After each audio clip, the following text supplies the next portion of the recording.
Oke, terima kasih Mas Anton. Selamat siang semuanya. Pertama-tama saya izin menyapa dulu. Di sini ada Bu Siska, ada Pak Tato, ada Mas Anton, ada Mas Beni, guru-guru saya di Paramadina Graduate School of Diplomacy.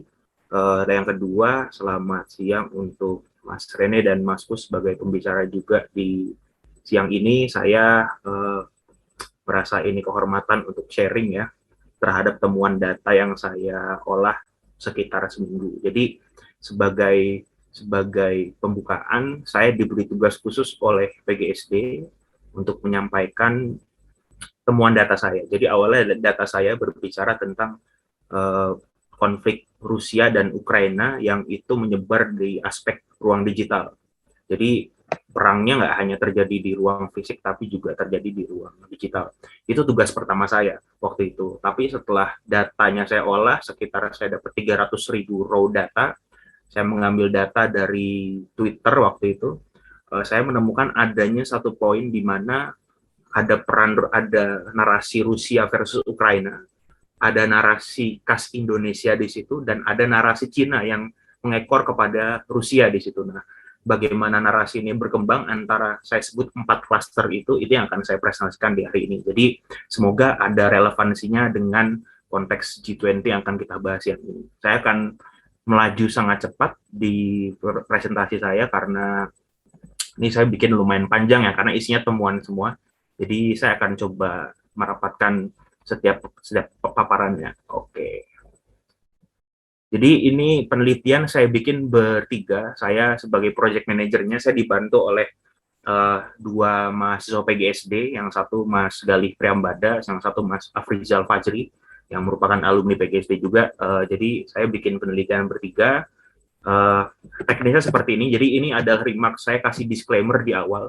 Biasanya kalau penelitian yang pakai data digital itu ada challenge tersendiri, ada hal yang harus dijelaskan di awal kayak gitu. Nah, di slide pertama ini, bagian pertama saya akan jelaskan soal remarks-nya nih. Jadi ada sekiranya 5 poin yang harus saya sampaikan kepada audiens semua terkait temuan saya. Jadi untuk memberikan disclaimer kepada kita semua. Yang pertama, goal dari riset yang saya lakukan adalah saya awalnya pengen mencari gap. Jadi saya pengen find a gap antara narasi perang Ukraina dan Rusia dengan narasinya Indonesia di dalam krisis Ukraina dan konteksnya dalam digital diplomasi network. Jadi ada 3 hal yang akan saya bahas. Saya mau mencari gap antara Ukraina, Rusia, narasinya seperti apa, lalu narasi Indonesia di dalam digital diplomasi network.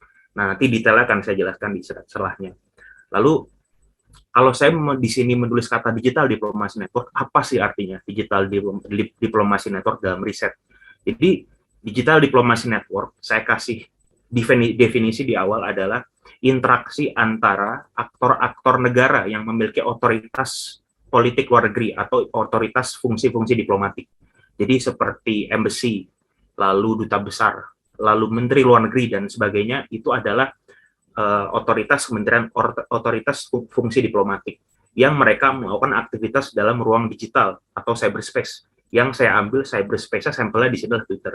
Jadi digital diplomasi konteksnya adalah aktivitas aktor diplomasi yang dilakukan dalam ruang cyber. That's it. Lalu aktor apa saja yang saya gunakan untuk melakukan pengambilan data. Tadi kan saya bahas di poin kedua bahwa saya mengcapture interaksi antar aktor negara dalam ruang cyber. Jadi aktor negara yang saya ambil dari 3 negara, Rusia, Ukraina, dan Indonesia adalah embassy, lalu ambassador, lalu menterinya, dan kementerian luar negerinya, serta juru bicara, dan masing-masing presiden dari 3 negara. Jadi saya mengcapture aktivitas aktor-aktor tersebut. Lalu di poin keempat, perdebatan selanjutnya biasanya berlanjut pada saat ini kan datanya data digital. Apakah data digital itu menggambarkan kenyataan yang ada di on the ground? Apakah data digital itu sama persis mirroring dengan data-data yang ada di lapangan?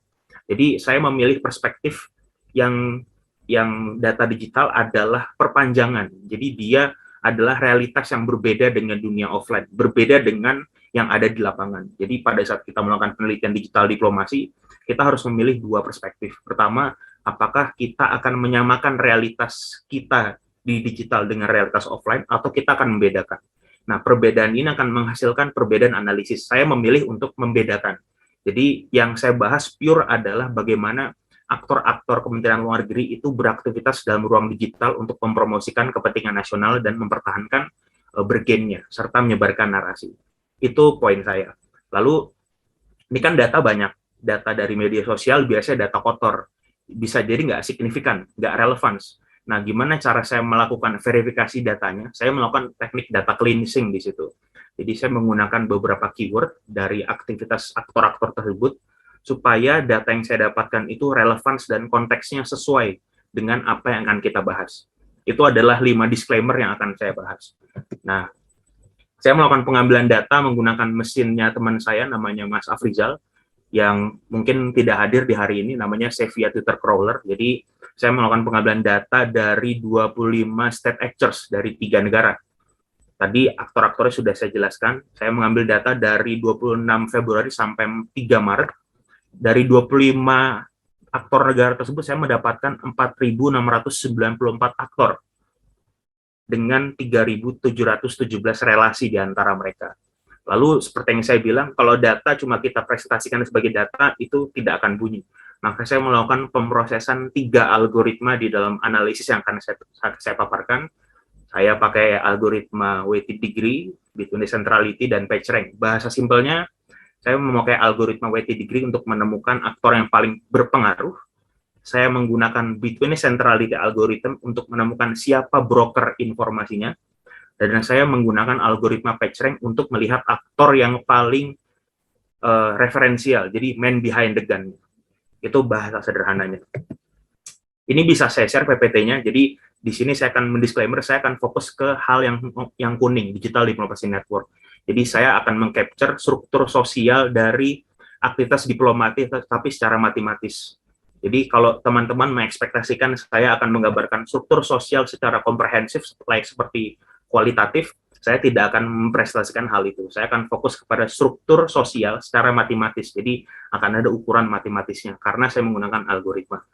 Nah, ada 4 temuan, sekarang kita mulai masuk ke temuan, ada 4 temuan besar yang saya temukan. Jadi pertama, dalam ruang digital adanya effort Ukraina untuk mendapatkan support dari dunia. Dan untuk mendapatkan support tersebut, Ukraina menggunakan cara-cara yang sangat humanis gitu.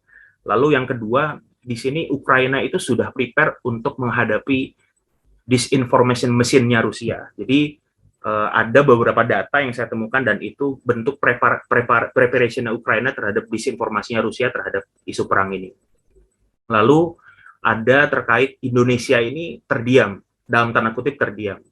Nah, nanti saya jelaskan. Indonesia di sini lebih fokus untuk menyelamatkan WNI di Ukraina. Nanti ada beberapa datanya. Lalu selanjutnya saya menemukan adanya narasi Cina, narasi dari Cina terhadap dunia timur dan barat gitu. Nah, ini saya masukkan dalam satu bab namanya China Narration in Digital War.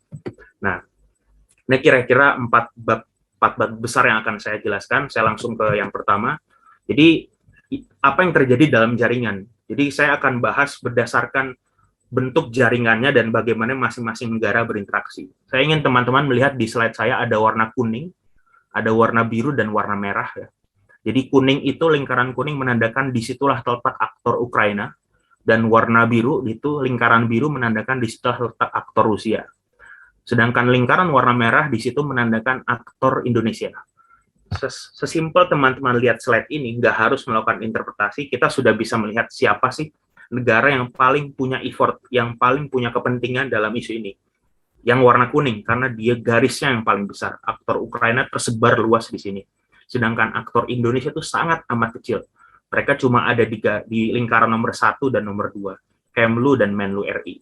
Nah, di sini saya melakukan interpretasi terhadap struktur jaringan ini. Jadi, di Rusia, wattnya adalah ada satu aktor namanya RBTH Indonesia, itu adalah media Rusia yang terafiliasi dengan government, menggunakan bahasa Indonesia, dan aktor Rusia itu ada di nomor 2, ada di sini, dia masuk ke dalam lingkaran kuning milik Ukraina.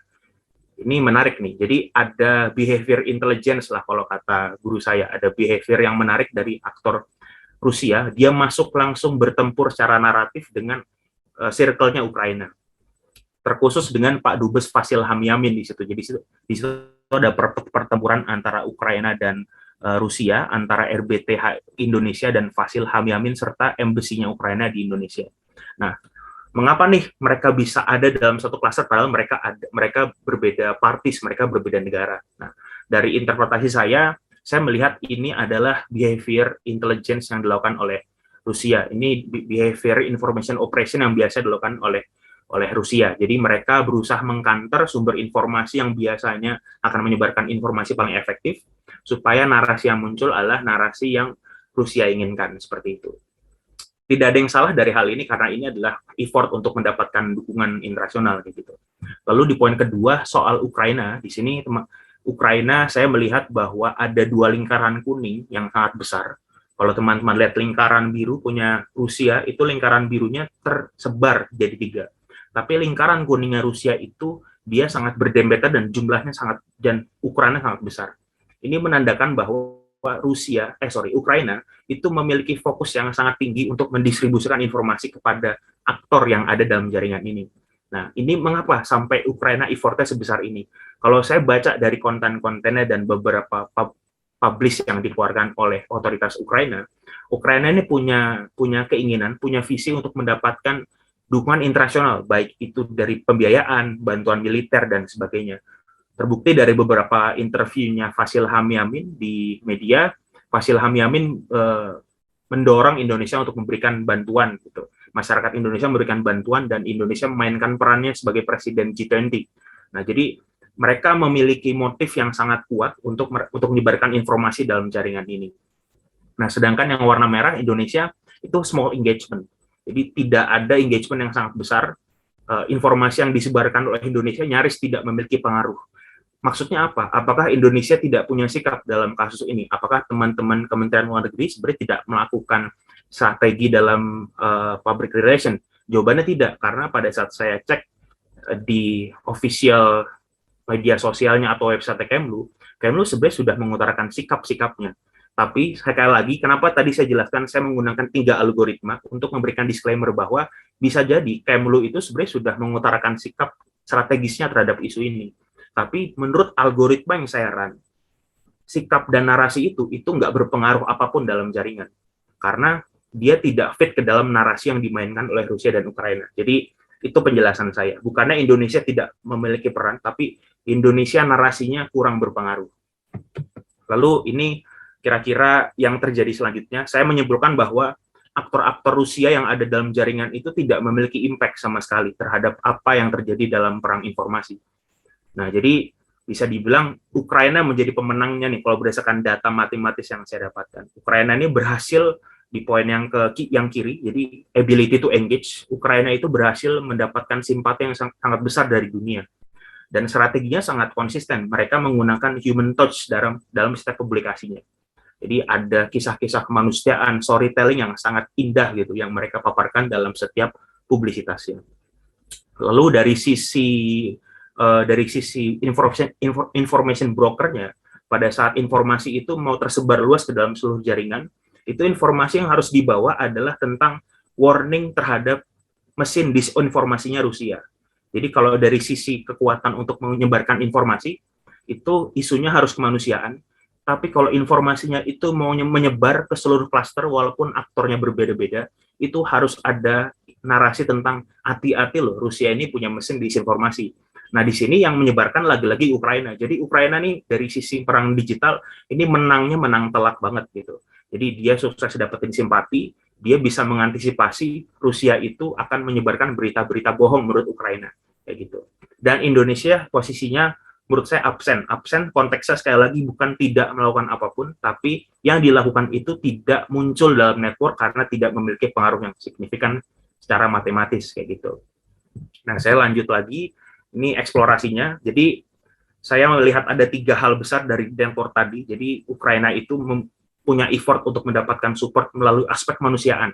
Kalau teman-teman buka berdasarkan data yang saya dapatkan ya, isu-isunya itu berkeliaran dari sisi 6 poin. Pertama, ada narasi tentang Putin melawan anak yatim. Ada narasi tentang Putin menyebabkan kesengsaraan terhadap anak kecil yang ada di Ukraina. Bahkan ada sebuah video di mana anak-anak Ukraina itu nyanyi gitu, beramai-ramai dengan keadaan mengungsi. terkhusus di Indonesia, Ukraina itu memainkan narasi masjid dan Islam. Dan ini menggunakan bahasa Indonesia. Jadi untuk audiens Indonesia, Ukraina memainkan narasi-narasi yang sangat agamis kayak gitu. Lalu Ukraina juga memainkan narasi seperti pernikahan pasangan. Jadi ada pasangan baru nikah tapi mereka mereka baru menikah, mereka mengorbankan waktu pernikahannya untuk berperang di medan perang. Nah, narasi-narasi gitu muncul dan itu mendapatkan support. Narasi-narasi yang agak serius justru tidak mendapatkan support dari dunia kayak gitu. Lalu Ukraina juga berusaha menunjukkan sikap patriotik, tidak hanya Zelensky, tapi juga aktor-aktor negara lainnya. Ukraina membuka program hotline, jadi bagi ibu-ibu Rusia yang anaknya berperang di Ukraina, itu dibukakan hotline. Barangkali anaknya mau ditelepon gitu, itu bisa dicari, atau anaknya kondisinya di sana sudah meninggal kah, atau masih hidup kah, Ukraina memfasilitasi hal itu. Jadi kan ini sikap yang sangat patriotik kayak gitu. Nah, dari sisi preparation terhadap mesin disinformasi, itu Ukraina sebelum Rusia itu melancarkan serangan informasinya, Ukraina itu sudah melakukan serangan balik, sudah melakukan mempublikasikan statement awal, yaitu hati-hati, Rusia akan menyebutkan bahwa kami memiliki senjata biologis. Jadi sudah di-prevent dari awal. Nah, ini makanya saya bilang Ukraina menangnya sangat telat kayak gitu. Lalu pemerintah Ukraina itu dibilang dia melakukan abuse of power. Jadi pengguna bahasa Rusia yang warga negara Ukraina itu diperlakukan tidak baik. Itu sudah di-counter sebelum isu itu disebarkan oleh Rusia kayak gitu. Nah, sedangkan Indonesia fokus pada citizen evacuation. Nah, berdasarkan data yang tadi, saya kan bilang saya meran tiga algoritma. Dua algoritma itu menghasilkan ada yang satu level of influence di sebelah kiri, matriks kiri. Jadi kemampuan seorang aktor untuk menyebarkan informasi secara masif, dan ada level of interest. Level of interest berarti kemampuan seorang aktor untuk menjadi referensi. Jadi pada saat informasinya dari aktor tersebut, maka informasinya akan menjadi referensi bagi seluruh jaringan. Nah, berdasarkan dua matriks itu, dua variabel itu, ada 4 kelompok aktor yang saya temukan di sini. Ada key player, ada influential player, ada referential player, dan ada ordinary player. Kalau kita menyimpulkan seluruh aktor yang ada dalam jaringan, itu rata-rata masuk ke ordinary player. Tapi yang menarik, seluruh aktor-aktor yang penting yang masuk ke dalam key dan referential player itu semua aktor yang didominasi warna kuning, yaitu warnanya Ukraina. Jadi ada Ukraine, ada Oleg Nikolenko, ada Dmitry Kuleba, dan Ministry Foreign Affairs of Ukraina. Jadi semuanya benar-benar memegang peranan yang sangat penting untuk menyebarkan informasi terkait perang ini. Dan Presiden Zelensky yang katanya sangat canggih bermain di media, yang memiliki pembawaan yang bagus karena orang media juga, itu ternyata tidak terlalu memiliki level of interest yang tinggi. Artinya Zelensky sebenarnya mendapatkan exposure yang besar, tapi orang sebenarnya nggak terlalu trust sama informasi yang dia sebarkan. Nah, ini wajar karena Zelensky positioningnya sebagai orang yang patriotik nih. Tapi informasi-informasi soal serangan itu lebih mengarah informasinya kepada Oleg Nikolenko, Dmitry Kuleba, dan MFA Ukraine. Gitu. Jadi seperti ada pembagian peran yang sangat terstruktur kayak gitu. Nah, sedangkan yang warna biru, kita lihat ada Rusia, ada Kremlin Presiden, ada Ministry Foreign Affairs of Rusia. Itu semuanya ada di ordinary player. Semuanya tertutup dengan langkah-langkah aktor Ukraina yang ada di ruang digital. Yang menarik dari temuan saya adalah ada satu lingkaran merah di sebelah kiri. Saya padahal ngambil datanya itu 3 negara aja, Indonesia, Ukraina, dan Rusia. Tapi ternyata saya menemukan ada 3 aktor dari Cina. Ada Li Jianzhou, itu spokesperson-nya Kemlu Cina. Ada China Embassy in UN, dan ada Kemlu-nya Cina. Posisinya tidak signifikan, dia ada di ordinary player, jadi tidak punya exposure, juga tidak trusted gitu kalau dari ruang digitalnya. Dari informasi yang dia sebarkan di ruang digital, dia sebenarnya nggak terlalu trusted, tidak dipercaya oleh jaringan gitu. Tapi dia muncul di situ. Nah, ini apa nih? Ini akan saya bahas di part selanjutnya. Nah, ini temuan selanjutnya adalah China appearance, munculnya China dalam network. Saya melihat adanya poros Moskow Beijing yang tadinya itu hanya ada di dunia offline, tapi di ruang digital dia juga muncul. Jadi Li Jianzhou itu melakukan penyebaran informasi yang dipin. Kalau di Twitter tuh dipin berarti dia pengen semua orang melihat ini di home Twitternya, yaitu dia menarasikan bahwa ada non-Western world narration, bahwa selama ini international community itu hanya membahas dunia barat saja. Jadi kalau saya ingat webinar di minggu lalu yang tadi dibilang Mas Anton, salah satu pembicara yang juga aktif di G20 itu mengatakan ada teori post-Western teori. Nah, itu tercermin dalam tweet ini sebenarnya. Jadi ada narasi di mana bahwa yang terjadi di Ukraina itu akibat Amerika dan NATO, dan itu adalah manifestasi dari blok barat kayak gitu. Dan blok barat yang mewakili international community itu sudah tidak works. Nah, itu saya menginterpretasikan informasi yang disebarkan di network yang di data yang saya temukan seperti itu. Ini semua based on data yang saya temukan. Jadi saya tidak melakukan interpretasi tanpa data yang saya temukan lebih dahulu. Lalu yang kedua, pada saat Amerika rajin menyerang-nyerangnya soal Rusia, Cina melakukan counter, yaitu ingat 19 tahun lalu terjadi Iraq War. Dan adanya senjata biologis laboratorium milik Amerika di Ukraina. Jadi sebenarnya walaupun Cina ini sebenarnya tidak terlibat ya dari sini secara langsung, tapi Cina menunjukkan keberpihakan yang sangat kuat dan melakukan offense, melakukan kegiatan menyerang ya secara informasi kepada Amerika Serikat kayak gitu. Itu yang saya temukan dari sisi Cina. Jadi adanya poros Beijing Moskow yang terjadi di ruang digital gitu. Kalau teman-teman saya sedikit minta izin kembali ke sini ya, sorry, ke sini. Jadi ada saya di sini menghipotesiskan ada satu strategi yang terstruktur bagaimana Ukraina menampilkan dirinya di ruang digital. Jadi saya ikut di minggu lalu ada namanya komunitas digital diplomasi di Oxford University yang bikin acara digital diplomasi research group di Oxford. Di situ mereka mengundang salah satu duta besar Ukraina di salah satu negara. Dan duta besar Ukraina menjelaskan bahwa Ukraina memang memiliki strategi khusus untuk mendulang support dari dunia internasional, yaitu dengan narasi kemanusiaan. Jadi saya rasa strategi ini sudah by design, karena di setiap negara menurut Dubes itu semuanya diterapkan hal tersebut. Tinggal konteksnya disesuaikan di masing-masing negara. Kalau di Indonesia, interpretasi saya, narasi kemanusiaan itu dimasukkan ke dalam sisi agama juga, yaitu adanya masjid yang dihancurkan, seperti itu. Dan Ukraina itu punya sejarah panjang dengan Islam, jadi ada narasi-narasi kemanusiaan yang punya irisan dengan keagamaan, dan itu menurut saya adalah langkah yang sudah distrategikan menurut data yang saya temukan. Nah, lalu ini adalah contoh-contohnya. Jadi tadi kan saya bilang adanya narasi kemanusiaan lagi ya, tiap ada narasi kemanusiaan yang digaungkan oleh Ukraina. Di sini kayak Dmitry Kuleba bilang bahwa Putin is at war with children gitu. Jadi langsung at war-nya itu with children. Penggunaan kata-katanya itu sangat spesifik bahwa perangnya itu melawan anak kecil di situ. Di sini ada gambar tentang bagaimana nasib anak kecil di sana, nasib yatim piatu akibat perang. Lalu ini yang saya bilang tadi, adanya upaya menarik narasinya bisa di-conclude, Bim? Oke, ini sebenarnya udah tinggal ini aja, Mas. Gambar-gambar aja. Oke, ya jadi ini ada narasi kemanusiaan dari Ukraina, lalu ini adanya serangan terhadap adanya narasi dari Rusia tentang bagaimana perlakuan otoritas Ukraina pada tahun 2014 terhadap warga Ukraina berbahasa Rusia. Kira-kira, nah ini saya lanjut. Nah, Indonesia, sedangkan Indonesia fokus kepada narasi yang bersifat kemanusiaan. Jadi ini bukti-bukti aja, evidence terhadap data yang saya temukan. Kira-kira gitu, Mas Anton. Terima kasih.